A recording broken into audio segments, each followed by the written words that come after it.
Consider this right now. Over 80% of our kids in the United States today do not go to church anymore. They do not know Jesus. This organization I work for, Lifewise, is very organized. They have data, they've checked their facts, and they've done surveys, and that's what they're coming up with. Over 80% of our kids don't go to church anymore. And I believe that's true from what I've seen as I'm out and around. Another number is pretty critical for this program. You know, I'm a retired principal. Some of you know me from that, a teacher. So I know a lot about kids. I watch kids. I love kids. And I've worked with them for a long, long time. I actually had 41 years in the business before I said that was probably enough for a while, and I'm back in it now. But anyway, from age 0 to 14, if I introduce Jesus to a child, I'm probably going to hook them on Jesus, okay? 14 years and older, only 4% of those kids are going to come to know Jesus and have a relationship with him. Okay? That's why this program is so important, and that's why you're so important to this. Somebody introduced you to Jesus. You're here today. What if we don't introduce these kids to Jesus? That 80%. Do you realize each of us is one generation away from being forgotten? My dad told me stories. If I don't tell my kids those stories, in one generation, that story's gone. So we have a generation of kids that aren't going to church and don't know Jesus, one generation out. And what happens to the knowledge about Jesus? This is why it's so important to me right now. I think this is critical for these kids. I think it's critical for our community, our whole country. So Lifewise, what are we going to do about it? Well, here's what we're going to do. In 1952, the Supreme Court ruled that parents, you're allowed to have your kids in religious instruction during the school day as long as it's privately funded and held off school grounds. I wish I had heard about that when I was a principal, and I would have had that program here somehow. But I never heard about it. Didn't know anything about it. Release time religious instruction is what it's called, RTRI, where these kids can be taken from the school if their parents want them and give permission to an off-school site and receive Bible-based character education through what we call Lifewise. Okay, what is Lifewise? It's a Bible-based character education program. It's gospel-centered. It's character-focused. And you guys are important because it's local church-driven. And they call it plug and play. There's a template, everything been put together so we can take and put it to a school and put it to work, and it's been proven it works. How do we do that? The kids that come to us for instruction, we start off with what we call their head. We get them in Scripture. We teach them the gospel.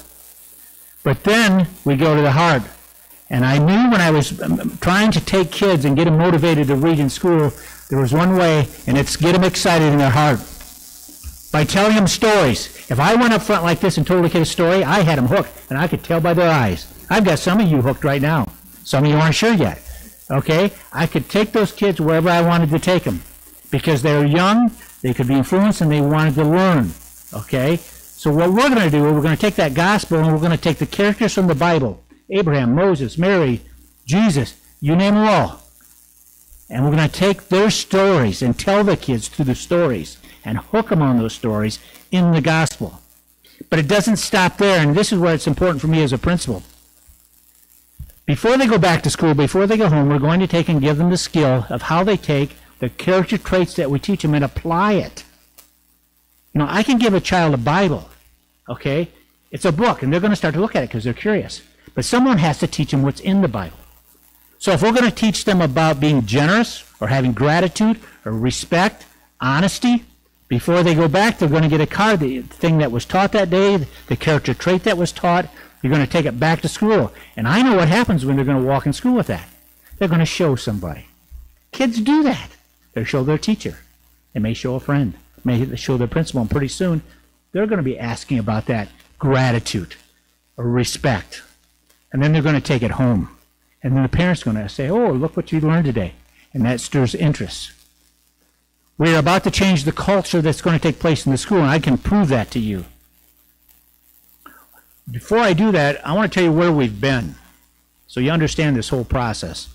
In 2014, Van Wert Schools, not far from here, they knew about the Supreme Court law about religious instruction, and they started their own program, and it was not Lifewise. And it grew so quickly, before long, they had a K-12 program. And it was pushed by the parents, the churches, and it was pushed by the kids because they loved what they were learning. as they came together. That was in 2014. In 2018, there was a man by the name of Joel Pelton. Some of you may know him as literature and reading. He played football for Ohio State University, and his calling was to go out and speak to high school students called Stand for Truth. Neighboring schools, he would go in, he would do motivational speaking, and invite them back to church in the evening and have an opportunity to take them to learn more about Jesus. He was from Van Wert. He saw the success in the school. They came together and they said, hey, this is good stuff. If it works in Van Wert, can it work in other schools? So in 2018, they piloted 2 schools, Ayersville, I don't know the other one, to see how it would go. And it was a success. They knew it would be. So they put the template together, the whole program, and they pushed it out in 2018. There were 5 schools. 2018. We're at 2023 right now. There will be over 300 schools across this country. This year we'll have Lifewise in 25 states with over 35,000 kids that are going to hear the gospel this year. In 5 years, look where this thing's going to go. And we're fortunate we're going to have it here in Wauseon too. Like Greg told me, he said, I thought this is something brand new for us. This has been going for a while. We're just getting on the bandwagon. Thank goodness we're getting there now. So where have we been in Wauseon? About a year and a half ago, Lisa Asherman, who was attended in Crossroads Church, was asked by her pastor about Lifewise. She said, Lisa, you're a teacher, you know how to present. Would you go out and show some videos to some people in the community, see if they have any interest in this program at all? Well, she started. She called me at that point, and she said, Dave, would you want to be on the steering committee? There were 6 of us. And our job was to go out and find people to sign a petition. We got 260 people to sign that petition. We took it to the superintendent, Troy Armstrong, in December last year, and said, Troy, we want to get this program here. We think it would help the kids. Okay? He has to stay neutral in this whole thing, but he saw the value of it because he has nieces and nephews and a sister that lives in Van Wert. He knew of the program. He took it to the school board, and finally they wanted to meet with us on March 6th, and on March 6th they gave their approval for us to start Lifewise in the Wauseon schools. We have permission. Okay? At that point, the steering committee was done, and they had to find a program director. And you look at him. I'm not a superintendent. I never wanted that job. I'm the program director. It's the hardest job I've ever had. It's the most gratifying job I've ever had. I prayed for 2 months to decide if I wanted to do this, and that's the biggest mistake I made. On March 6th, I should have told Lisa, I'll take the job. But I prayed. I was concerned about the hours. What was this going to look like? It was brand new. It had been 9 years since I retired. My computer skills have been awful because I wasn't using it anymore. I had to relearn everything. But by May 1st, the Lord had stirred me enough that I couldn't sleep at home anymore. And I remember the night I got up, and she said, what is wrong now? I said, gee, I can't sleep anymore. I said, I think the Holy Spirit's pulling me to do this job. And I promised I would never go back in this hour after hour of working and cheating the family. And she looked at me, and she says, and you're retired. I said, I'm retired. She says, if you work for the Lord, you are never retired, man. She put me to the test that morning, and I said, okay, here we go. I applied for the job, and obviously nobody else wanted the job. I got the job, and thus began the opportunity where I had to go. I had to find board members. I was allowed to have 8 board members and try and find people and tell them, this is what you're going to do. This board that I have, 8 people, they work hard. They have specific jobs that they have to do. It took a long time, but I finally got, as of the other day, it took me this long to get 8. Okay, there were 6 nucleus that really went after it, and they are great people. They feel called, and they're working. So, got my board in place. Then we had to raise funds. Remember, I said it's privately funded. Okay, we put a budget together, and I trained 20 people to go out and ask people for money, and that's not the easiest job either. I can stand in front of you today and say we are fully funded for the first year. Okay, people have stepped up, but we're not done. Because one thing I promised God when I started this job, I said, God, you set the pace, and I'll do all I can to keep up. And he set a mighty fast pace. In Wauseon, so where are we going this year in Wauseon? And I'm talking about Wauseon. I want you to understand, this isn't just here. Archibald is starting a program. They're ready to go on. They're starting the second week of September, just like us. Pettysville just opened up. Delta is opening up. They're trying to get a program in Evergreen. Patrick Henry is opening up, and there are others. Those are the ones that I've been speaking back and forth. But I'm telling you about Wauseon. So where are we going? The school board, the administration has given us approval to work with the second graders this year. And a lot of questions I get from people are, why not more? Well, that's what they felt was a good starting place. They want it started right. Plus, we are a pretty good-sized school. Okay? I have 6 sections of second graders I get to work with, 134 kids if they sign up. Okay? That's quite a few kids to get started with. So we are starting on September 12th. If they sign up to do this program, we are going to transport them to Crossroads Church because that is the church that is hosting the program, giving us classrooms.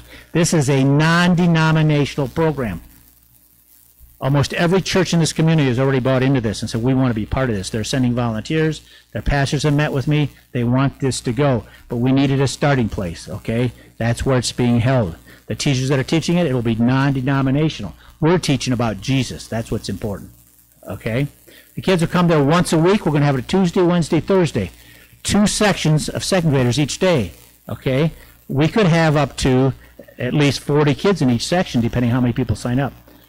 134 kids. Lifewise told me, Dave, you're not doing your job if you can't get in 70% of those kids. My goal is not 70, mine's at least 90, because I've watched other schools do it. If we do that, we're talking to 100 to 120 kids that we should be able to work with this year in Wasion in second grade, okay? We're going to transport them there with vans, and we bought a school bus the other day. We're waiting for that to be wrapped in the logo of Lifewise, and you'll see that around town. We have drivers that are set to go. So we are going to have them at lunchtime and recess time. A 45-minute block time, which is unusual. Most schools will pull from their library time, and this is a question that many people ask, especially if you're a teacher. Wait a second, we don't have enough time now to teach. How are you going to take time out of it? Some of the schools around here are using their library time, technology time, and they're letting kids go then to their Lifewise class rather than to the library. Our administration said we want you to do it at lunchtime, recess time, so from 11:40 to 12:50 is when we'll have the kids. And you're thinking, what about lunch? The school is actually going to pack the lunches and send with us for the kids, okay? So we're set to go, okay? We're starting on September 12th. So what do we need? There's always a lot of needs. First of all, your prayer time is critical. I have a prayer team that if I were to write a book and tell you every time they've prayed and that God has answered the prayer, you would be amazed. Amy Marshall is my lead. She heads up 10 individuals that pray. Monday morning, she'll get a list of praises from me and prayer requests for the week. And there's always something that has to happen, and those prayers are always answered. It has been all summer long. God continues to open the doors. When they're closed, they open. I'll tell you some stories at the end if you want to hear about them. I need you to pray. I need you to spread the word. If you know someone that has a second grade in Wasion, or if you're from another school district, tell them about it. Okay, encourage them to get involved with this thing. They can't go wrong. It's all good. Volunteers. We still need more volunteers. I was able to get it today because Greg and his wife have agreed to volunteer. They heard about it, and I said I haven't been in all the churches yet. They invited me. We could use some more volunteers, and it's a great job, especially if you're retired. If you want to go to Florida in the winter, you go. We'll find somebody else to take your spot. When you come back, go to work. Whatever works for you. We need volunteers, and you can't beat working with kids. They will bless you, I guarantee you, with stories. Teachers. We've got our teachers. We have 2 young ladies that we were blessed with, and this whole thing is a complete God story, too. I'll tell you about that later on if you want to hear it. But we have Madeline and Michaelin. They were weaker. They are now married. One is Madeline Souter and Michaelin Roth. Her husband is the dentist in town here, okay? Those 2 young ladies have stepped up. They're our teachers. And I have 4 individuals that already agreed to be substitutes, so we're set with our teaching staff. Even though they're certified teachers, they have to be certified in the Lifewise curriculum. They actually are being trained on Wednesday to go through the curriculum, be a certification to be a teacher to do this, okay? The gospel part is critical. Drivers. I now have drivers. I have 4 individuals that are interested in driving the school bus. They have CDLs, so we're set there. I did need vans and all that stuff. It's all taken care of. Funding. And I told you we have funding. We're set to go. Our budget has been met for this year. But I also want you to understand this. We're working with second graders this year. The question I get from every church I go to, and some people pretty direct me, is, Mr. B, this is great you're doing this. Second graders. What about my child in 3rd grade? What about my grandchild who's going to be in kindergarten? The other schools are doing that. Why aren't you? That's been a tough one to answer. I've promised, and with the support of the board and the administration, we want to expand this program next year. And if we have to expand it, that means more funding. And the people of the community have to fund it. So, and there's ways you can do that. Greg, I'm going to stop there because I could go on forever, but I'm going to stop because I know you want to give time for questions and answers. But thank you for letting me be here. If you have more questions about Lifewise, I can answer them here, okay? Because I'm sure I missed something.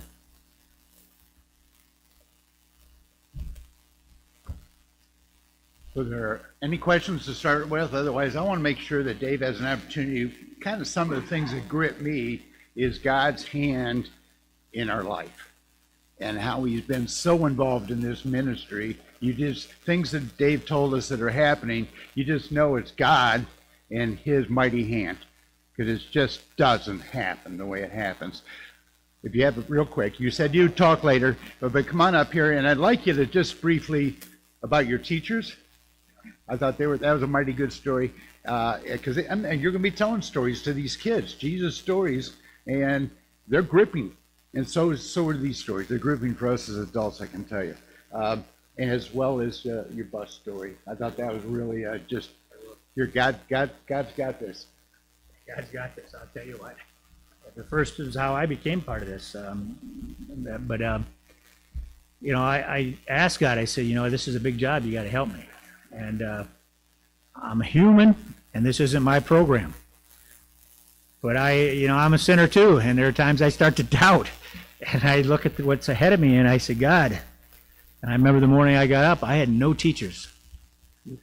This was approaching in July.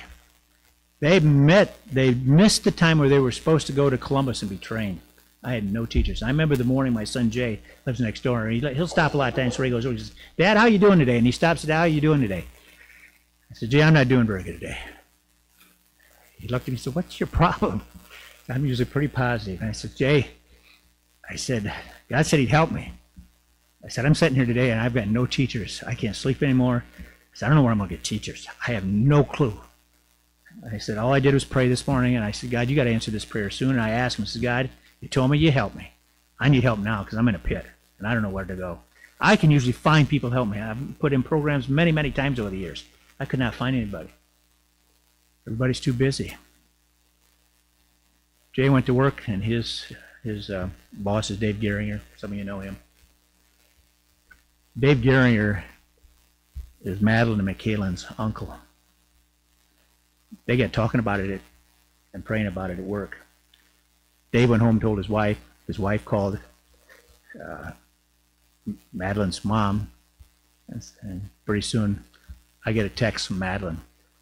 They said, Dave, I had her in school. I understand you're looking for a teacher. I sent my application to another place, and they never even looked at it. They never called me back. God put a shield over that. Because anybody who had a chance would have hired her.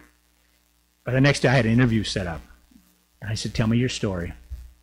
Tell me your story about why you want to teach. And her story was powerful. Obviously, she lost her sister over the years, okay? And she's watched God in her life. God answered that prayer for me, okay? But we weren't done. Now the kick in where it goes. Watch this. So I go home, and my wife says, so when are you going to call her sister?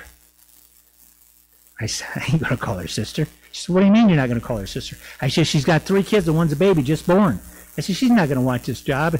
And my wife's finger went up, and she looked at me. She says, that is not right. This is not your program. This is God's program, and you do not have the right to turn her down or away. Maybe she wants to do this. I said, I'm just still not going to call her. So I had a board meeting that night. Had the board meeting. The last thing the board said, because they knew we needed 2 teachers. Most programs have 1. We needed 2, because Lifewise feels our program is going to be big enough. We're going to need 2 teachers quickly. The board says, hey, why haven't you called her sister? I said, okay, I'll call her. So the next morning I got up, because I tend to wait. I want to make sure I'm not making a mistake. I get up and I call her. And she says, wow, yeah, I think I'm interested. So I set up an interview with her. Oh, she goes through the interview. We knew she'd do great. She said, I want to tell you the rest of the story and how God's working in this. She said, I've been praying about this with my husband for a while because we thought I wanted to get involved in this. But we have a lot of responsibilities with our 3 kids. So we finally decided the night before you called, Dave, I prayed. I said, God, the only way, and I told my husband, the only way I'm going to do this is if Dave Burkholder calls me. She says, you called me the next morning. That's a true story. Now, how does that happen? God orchestrated that. I've been in tears over that story many times, okay? But folks, it doesn't stop there. Okay? When I started this job, I said, talked to the board. I said, okay, what we're going to use for transportation is, Dave, we're going to use vans, because churches have vans. We can use vans at no cost. We don't have much money. So I talked to First Christian Church. They were right on board right away. They had a van. I said, yep, you can use it, no problem. I talked to Crossroads. He said, yep, I had 2 vans. I went through the whole summer thinking that was fine. Okay? 2 to 3 weeks ago, I get a call from the pastor of the First Christian Church today. I hate to tell you this, but our insurance just turned us down. We can't let you drive our van. I thought that might happen, and it did. I said, that's okay. I got another van. I'm almost set. I'll make it work. Okay? 2 weeks ago, a week after that had happened, the pastor from Crossroads calls me and says, you better come up with another plan. We just had our van inspected, and it's shot. You're not going to have a van from us to use. Ugh, my heart sank. So I went to my board, and I said, what do I do? And they said, well, you better find a bus, probably. You buy a bus. I said, well, you can't get drivers. You got to have CDLs. So I called the transportation director at Wasion Schools. I know her. I says, hey, Jill, you have any drivers that might be interested? She says, give me a day. The next day she calls me with 4 names. I got 4 drivers said they'd be willing to drive for you, but you don't have a bus. I said, no, I don't. I said, you guys, no, we don't have a bus for sale. I said, okay. So we started looking at different dealerships around and see where can I find a bus. They said, Dave, this is easy. We got a backup plan. I said, what's the backup plan? Triangular Processing has vans, and one of my board members is friends with them, and they said, no problem, we can use their vans. I said, oh, wow, I got it made. Took my good old time looking for a bus. I thought, no problem. I met with Triangular Processing, and guess what? They said yes, and then they said no because of insurance. I had 0, okay? This is all taking place like on a Thursday, Friday. Everything went to pieces. And again, I went to prayer, and I called my prayer team. I said, you got to help me, man. I'm in the pit again, man. What am I going to do? Would you believe Monday morning that transportation director called me back? She says, hey, I thought you might be interested. We just decided we have an extra bus in the lot that we're going to sell. Would you be interested in bidding on it? Now, Dave, there'll be other people interested. I said, no problem. So I put in a bid a week later, and God gave us the bus. I had a bus. I got a bus right now. All that has happened over a couple-week period. It drove me crazy, folks. But he put me in his place, because at the end I was at peace, because I thought, God, you said you take care of it. Every step of the way he's done that. And there's more and more and more. Okay? Like, I had to put together a team to go out and raise funds. I had to train them. I had a whole list of people gave me. On a Friday night, I called, and 10 people turned me down. And I was a discouraged man. I went to prayer again the next morning. I thought, well, I guess I better try again. I had 5 more names on the list. Guess what happened? The next 5 said, well, absolutely, we'll help you, and we'll find you more people. Okay, I got a whole list at home if you need more. It's amazing what God does. Well, if that's not an encouragement, but I'd also like, Dave, if you would, spend some time on what it means to volunteer. That was one of the questions I had. You know, you go there, am I locked in? You know, I've got this many days I got to fulfill, or I've got this commitment or that commitment. What happens if I go on vacation? Or all these other questions are bopping around in my mind. So the sign up and the way you have it set up is just fantastic. So if you want to explain that just a little bit, what it would take them to volunteer. First of all, my volunteer coordinator is Lisa Ashelman. Some of you know her. She actually retired as a kindergarten teacher this last year from Pettysville, which is a godsend right there that she's able to do this because she's great with people. She's worked at the schools. Her job is called logistics, and she is the one that works back and forth between the school and the program. And I kind of get out of the way then. She does that. So she did a training the other day, and this is what we volunteers do. Volunteers, first of all, we want to meet you and see what you want to do. We have you sign up. You have to go through a background check, okay? And then you have to take a short course, which it wasn't hard to do. It's a video you watch about safety for kids. It's common sense, okay? Lifewise wants to make sure everybody is qualified and safe, so these kids are safe, okay? So when the bus goes and picks up the kids in the vans over at the primary school, when we have the bus, we will have 2 volunteers that will be on the bus with the kids. So we need 2 volunteers to do that. One of those volunteers going over will be in charge of calling the school and saying, we're coming, we're here. Those kids, we're ready at the door, okay? Total communication is critical. The other volunteer will be going into the school, signing in and going to the cafeteria and picking up the lunches that have been prepared in a tote and bringing them back. They will then ride the bus back because we don't want the bus driver to have to be responsible for the kids. We want these volunteers, okay? We also will have volunteers that are working in the classroom along with the teacher as a support, okay? Lifewise requirements are that you have 10 kids to one adult, okay? We very easily, we're going to have more kids than that eventually. So we have that one teacher that will be working, or the two teachers together with the volunteers coming along and helping, okay?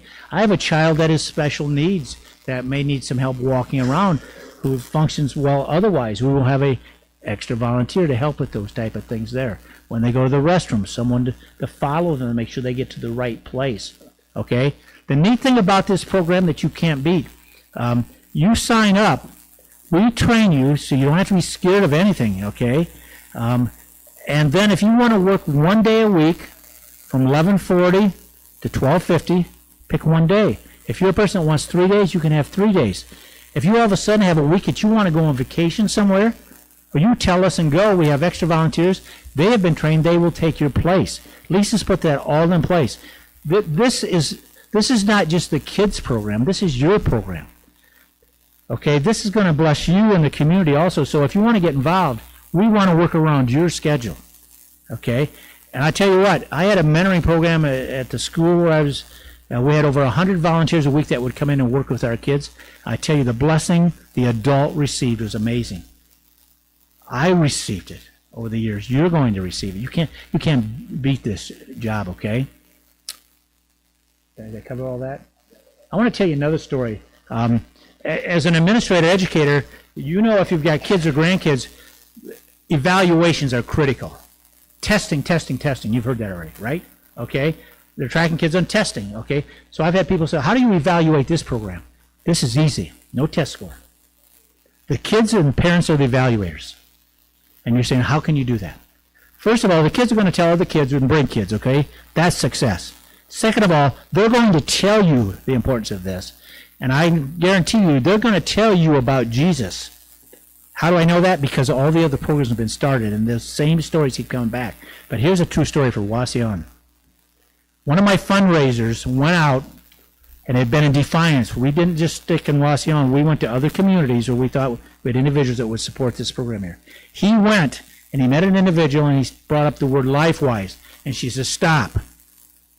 I know all about Lifewise. Let me tell you about Lifewise. And this parent opened up, and here's an evaluation. She says, yeah, my son has been in the Lifewise program at Defiance for a couple of years. The sad part is he's a 7th grader now, and the program stops at 6th, and he's disappointed because he wants it to go on, okay? Success, okay? But she says, here's the real story. My son had never been to church. My son didn't know about Jesus. He learned about Jesus at Lifewise, and he brought those little cards home, and he started telling us about Lifewise and why it was important. And guess what happened next? He then said, Mom, I want to go to church. I've got friends that go to church. I want to go to church too.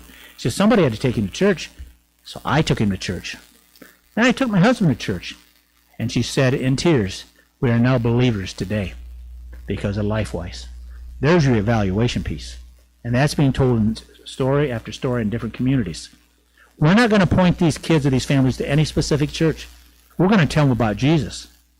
And then all of you that are on board will tell them where to go. Okay? That's a true story too. Okay? Other questions? I know I've been asking the questions, but hopefully they've been what's on your mind. Anybody have some particular we haven't touched on it? There are, in the state of Ohio, there are a couple programs that they couldn't find anyone. They would have one person find that type of school. I think they have almost a job. The critical part, I thought I was going to get a call from another person. I always took it this one. And in the sense of the legal call. And I said, listen, I know the people from this community. I didn't realize the value of that. I start out.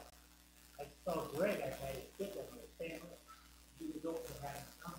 That's how it is like a dorm. And then they were running something.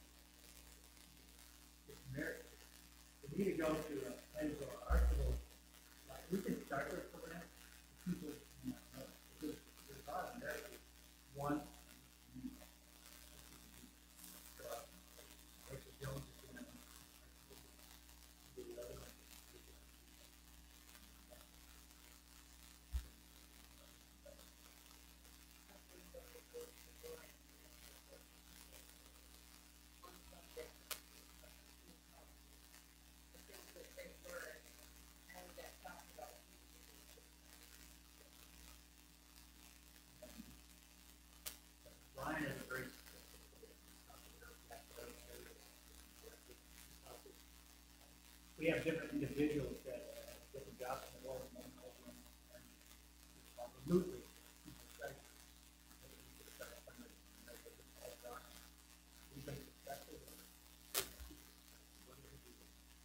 Meet the program director, the one here. It is not perfect.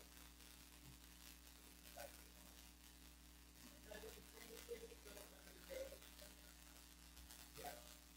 The way it's set up, what we're going to do is we actually have 45 kids as our last time. Our registration they will be signed up. If they come and the parents say, "I don't like this program," they can withdraw it. But if they withdraw, we don't come back in next year. Our program too, somebody comes to us separate. We want to sign up now. Any plan that we have, never going to come to us. This is again for a week.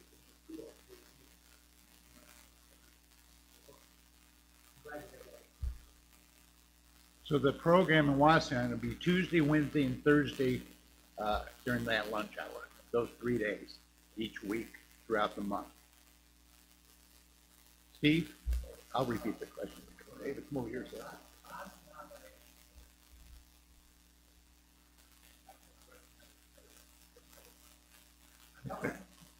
Let me repeat the question. Go ahead. Just a minute. I can answer that. Okay. So the question is that we're not recommending, it's a non-denominational outreach. And so how does it work in as far as getting them into a church? Is that basically your question, Steve? Right. Okay. Yeah. How do you get them in those churches? That's easy. Here's a volunteer coming in. All of a sudden, a child asks this volunteer about church. I go to this church, okay? You got another church comes in, or you have a pastor come in to volunteer. This is a church you can go to. Pictures in some programs that I've visited, they have pictures in our bulletin board of the local churches with names, okay? And this is this church, and so forth, okay? There's obviously being a different literature and how they want to run their programs. That's specific to the church, and parents then would have to decide if they go visit there, if that's what they want or not. The doctrine is different in different churches.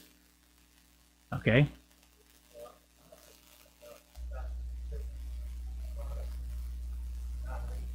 Okay.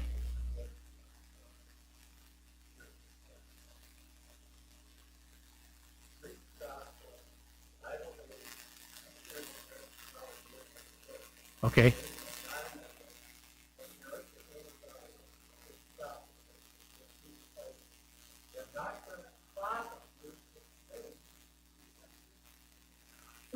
Yeah, but that's not our job. That Lifewise purposely told us that is not our job. I'm not going to recommend any church, okay? If there are individuals that they come across and they want to know about a church, they can go there. And by the way, the Catholic Church is on board in this community with this, okay? Because, and here's why. When I went to different churches and I went and asked, that I thought would be difficult. Okay, because the doctrine obviously is different. I was called there and asked how they could get involved because they've read the literature, they went through everything you're talking about. And this is what I was told by Father Dominic, that this is a top-notch program. This is not about different churches. This is about Jesus and preach about Jesus. That's what it's about. I don't know how they're going to get to the different churches, okay, but I'm not going to be the one to push them. Okay, I'm going to teach them about Jesus, and they're going to want to go. That parent I told you about in Defiance found a church. Her son, I want to go to church. She found a church. She probably went and asked a friend, do you go to church? If a person comes to me and asks where I go to church, I'm going to tell them where I go to church. If they come to you, you're going to tell them where to go to church. That's up to them to decide if they want to go or not, and they may come visit, and they'll decide. Did I answer your question or not?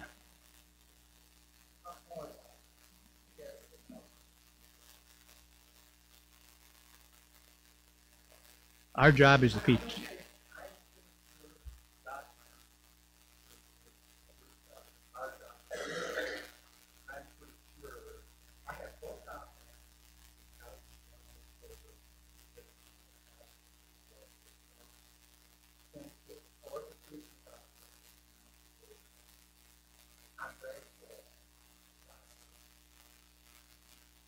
taught. And it's going to be taught. Have you looked at the curriculum? Okay. And you're confident in the curriculum?